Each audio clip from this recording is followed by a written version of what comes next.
Mga kababayan, ang China sumabog na daw sa galit.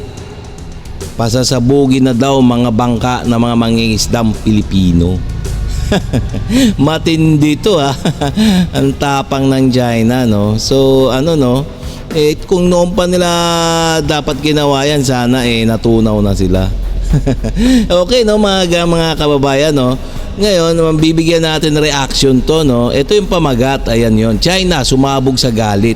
Pasasabugin na mga bangka ng mga mangingisdang Pilipino. Ito yung bibigyan natin reaction video, no? Komentaryo, suggestion, criticism, at kung ano man inyong mga saloobin dyan, pwede rin na naman kayo mag-comments dyan, mga kababayan. Ngayon, kung hilig nyo at kung bago ka pa lang sa aking channel, please huwag niyong kalilimutan mag-like at subscribe na lang muna sa ating YouTube channel. At kung hilig nyo yung mga ganitong mga reaction video tungkol sa West Philippine Sea, please don't forget to like and subscribe. Okay?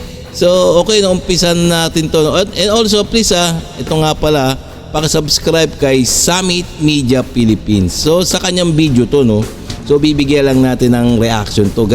Kasi ito yung mainit na balita tungkol sa West Philippine Sea. Okay, umpisa na natin. Muling hinimok ng China ang Pilipinas na i-pull out ang Typhoon missile launcher ng United States matapos na may iulat ang mga ito na inilipat na sa ibang lokasyon sa Luzon.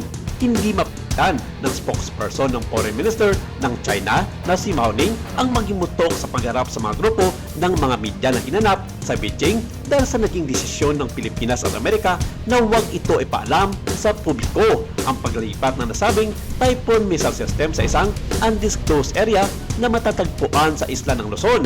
Wala daw karapatan ang dalawang bansa na itago ito sa publiko dahil isa itong malaking banta sa rehiyon at isang klase ng panghikayat ng isang digmaan. Hindi... Teka. Bakit nga ba takot na takot tong China sa ating Typhoon missile, no? Samantalang sila nga mas maraming mga missile kaysa sa Pilipinas, no? Mag-atubli ang China na turuan ng leksyon ang Amerika at ang Pilipinas kung patuloy itong makipagmatigasan pagdating sa kapayapaan sa South China Sea. Sinabi ng isang senior government official na inilipat ng US military ang kanilang mid-range capability missile system mula sa Lawag Airfield patungo sa ibang lokasyon ng Pilipinas. Ang mga Tomahawk cruise missile sa mga launcher ay maaaring tumama sa mga target sa parehong China at Russia mula sa Pilipinas, habang ang SM-6 missiles ay maaaring tumama sa mga target sa hangin o dagat na higit sa 200 kilometers ang layo mula sa kalupaan. Ayon sa... Teka, no? Napakalakas pala nitong Tomahawk missile na ito, nitong Typhoon missile, no? Kaya pala takot na takot tong China. Sa opisyal ng Pilipinas, makakatulong ang redeployment na matukoy kung saan at gaano kabilis mailipat ang missile battery sa isang bagong firing posisyon. Paliwanag pa ni Mao Ning na sa pag-deploy ng Typhoon missile launcher ng US sa rehiyon, ang Pilipinas ay esensyal na namilika ng mga tensyon at antagonismo sa rehiyon at nag-uudyok ng geopolitical confrontation at isang arms race na hindi ito dapat pinapayagan ng kanilang bansa na China. Tinawag din ni Mao Ning ang US na mga sira-ulo dahil sa umano'y pakikialam nito sa mga isyong maritime sa South China Sea at walang karapatan ang mga ito na mangimasok sa problema ng China sa Pilipinas. Oo nga naman, no? Wala naman talagang karapatan ng China, no, na manghimasok sa kung ano mang gagawin ng Pilipinas. Talaga naman talagang takot tong China. Ito ay bilang tugon sa kumakailang payag ng kalihim ng Estado ng Estados Unidos na si Marco Rubio na nagpapatibay sa bakal ng pangako o ironclad ng administrasyong Trump sa Pilipinas sa gitna ng mapanganib ng mga aksyon ng China sa West Philippine Sea. Samantala, nagbabala din si Mao Ning sa Pilipinas sa patuloy nitong pagpapalaganap ng fake news at pagiging hype sa social media bukod sa pag-warning shot ni Mano ng China Coast Guard sa ilang mga mangingisdang Pilipino na nangingisda sa karagatan palibot ng Huangyandao o mas kilala bilang Scarborough Shoal. Wala di umanong karapatan ang Pilipinas na gawin ito isang biro na maaaring kasuhan at idulog sa United Nations para sa nararapat na aksyon. Pero mariing pinabulanan ito ng sandatang lakas ng Pilipinas ang pambibintang na ito ng China at ayon kay Secretary of National Defense Gilberto Teodoro Jr., ang lahat ng mga ito ay isang estratehikong paraan ng mga Chino para ilihis ang isyu na kinasasakutan nila sa West Philippine Sea. Isa na rito ang panghihimasok ng kanilang mga sasakyang pandagat sa 200 nautical miles exclusive economic zone ng Pilipinas, kung saan patuloy na binabantayan ng mga barko ng Philippine Coast Guard ang ilan sa mga malalaking sasakyang pandagat ng China.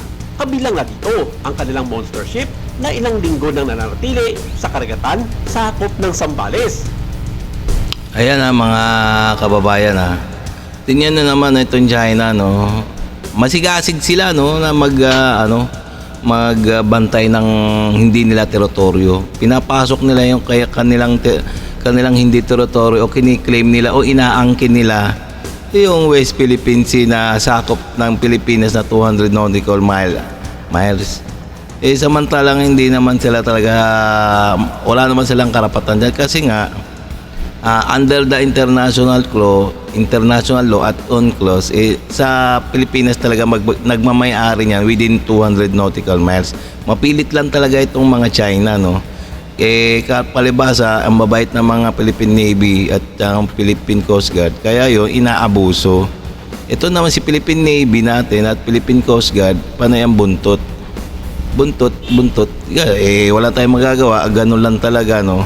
So, kaya nga, nagpakita na ng tapang tong China, pasasabugin daw yung bangka ng mamangisdang Pilipino. Ewan natin, hindi naman natutuloy. Lagi naman ganyan mga China. Di ba, no, mga kababayan? Para lang sila mga sirang plaka na nagsasabi ng ganyan. Hindi naman tinutuloy. Kaya nga, nakahanda lang ang Armed Forces of the Philippines kung ano man gagawin ng China. Samantalang itong ating mga Philippine Coast Guard, basta buntot lang buntot, para nga may trabaho nga naman. Ating Philippine Coast Guard, buntot ng buntot, bantay ng bantay sa Chinese Coast Guard. Kung saan man pumunta yung Chinese Coast Guard, binubuntutan. Tama nga naman, para nga para may trabaho ng ating Philippine Coast Guard. Ay nako, okay, no, nakakatawa, nakakabwisit lang talaga, no. So ngayon, kung hilig nyo yung mga ganitong reaction video, please don't forget like and subscribe muna sa ating YouTube channel para ma-update na rin kayo sa lahat ng video na aking i-upload. Okay? So hanggang dito na lang tayo, no. So maraming salamat sa panonood.